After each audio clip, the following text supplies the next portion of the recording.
Emily felt a strange unease as she sat by the window during the last class of the day. The weather was gloomier than usual, with thick clouds covering the sky as if they had imprisoned the sunlight.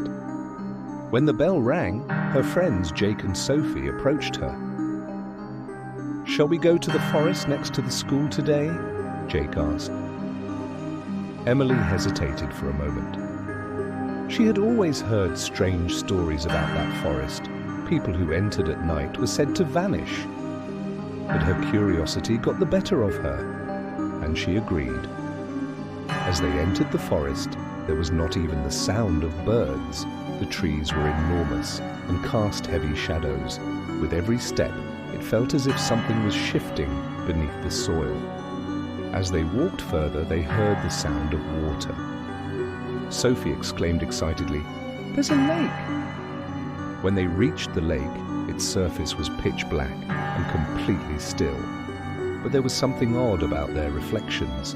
Their shadows lagged a second behind their movements. Jake threw a stone into the water, but the moment it touched the surface, a loud, eerie scream echoed through the air. A disturbance rippled across the center of the lake, and a dark figure slowly emerged from beneath the water.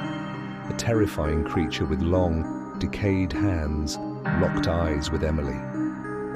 "It's watching us," Emily whispered. At that moment, her body froze and her legs trembled. Her friends grabbed her by the arm and pulled her back, and they all started running. But escaping the forest seemed impossible. No matter how far they ran, they always ended up in the same place. The lake appeared before them again and again. Finally, Emily dropped to her knees and looked at the water once more. Her own reflection was smiling back at her, but it wasn't her smile. That day, the 3 students who had entered the forest were never seen again. But those who passed by the lake claimed to see familiar silhouettes shimmering on the water's surface.